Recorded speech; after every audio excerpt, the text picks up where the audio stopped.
Okay, howdy everyone. It's Saturday afternoon about 5:45 on March 14th, and I'm actually here at the field station because I have to meet a prospective intern who might want to work with us this summer here. So I just wanted to show you again, just as a status report and an update again, and not to make this too silly of an issue here, but for those folks who are still skeptical that we're actually doing something here, and that it is being managed as we say it is. I'm standing here, we're in the middle about of a no-till plot here. These are garbanzo beans that have been planted in the sides of the beds here, right next over there, and I'll drive by each of the plots later on in a minute. Here is the other no-till plot without a cover crop, but you can see the kind of condition that we've got right now. I've done some stand counts, and I'll try to add that information to this video update for everyone. But needless to say, with very little water so far anyway, and the intention to not put on much at all for the next couple of months or so, we've got a decent stand here that you know, will follow through the rest of the season here. So just to show you what the plants look like right now, and I'll try to get some close-ups and also get a shot of each of the systems here as we go by them. But today, this is how things look here. I'll show you in a minute the cover crops that are in the other systems here, the mixture of cover crops and how they're doing, just to give you a sense about the biomass of the cover crops as well. Okay.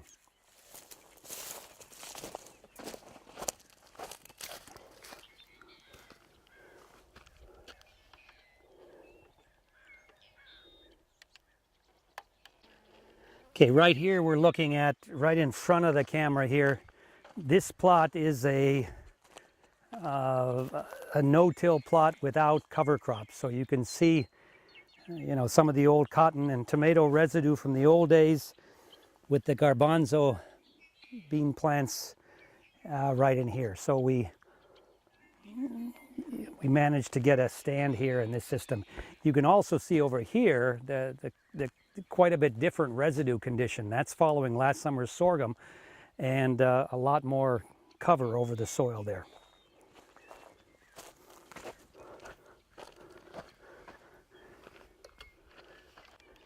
For those systems that had a winter cover crop this year, you can see I'll sort of span across here. There's one cover crop in one of the no-till systems right in the front there. And then as we cross the no-till, no cover crop plots in the middle here, you can see, and then we're getting in now in the middle of the camera right now is the cover crop no-till plot with garbanzos, and then the standard till plots before you get to another treatment of cover crops there over in the winter time. So those cover crops, I don't remember exactly, but I think they've grown with 2 inches of irrigation water in last November, and the rest came by the lucky rains we got, the little bit we got here. So again, showing the effort to get as much material produced as we possibly can. Okay, now I'll just drive by each of the systems on the other side of the field, and you can see what's going on here. Okay, I'm going to just drive by here now and try to hold the camera as steadily as I can here, and then just narrate here what we got here. So right here, these are 6 beds here of no-till, no cover crop in front of us here. We get into the little darker brown area here. These next 6 beds are no-till with the cover crop from last year. And then we get into some guard rows and some standard till system. So you can see, you know, not much residue in here. I'm guessing that right here, these last 6 are the incorporated cover crop. For some reason, and I don't understand this, the stand is a little slower in those than the other ones there. And then the cover crop here that's dominated by mustards, as you can see, the incorporated standard till system Another no-till system with weeds. Cover crop system here. Probably some guard beds in here, I'm not sure. And then we get back down here in the southern part here of there's a last year's sorghum. This is a no-till garbanzo one without a cover crop in the first 6 beds. The next 6 where there's more stuff out there, those are no-till with a cover crop. And some guard beds out here. Standard till right in the middle here, and then the last couple of beds here are the incorporated cover crop here. Okay, we're now on the other side of the field here, and I'll just go again slowly here, drive by slowly and show you what we got here. So right in here are the standard beds here. You can see the standard tilled and prepared beds. We then get into where the residue and the standing stalks and everything start coming up. That's the no-till with the cover crop in there for these 6 beds out here. And then we must have down here,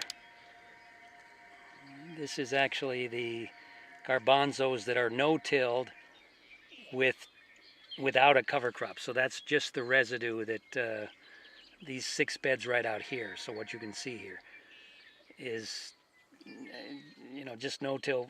These beds that really have not been worked there. That's why they're so low right now, is they haven't been worked for the whole time of the experiment here.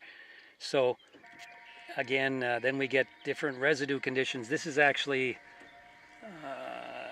this must be, well, I'm not actually sure what this is, if there's a cover crop in there or if that's just sorghum residue from last year.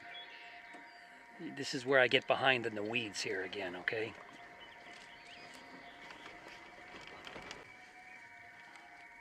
Okay, we're coming up to another replication here. These first 6 beds here, this is where the incorporated cover crop is in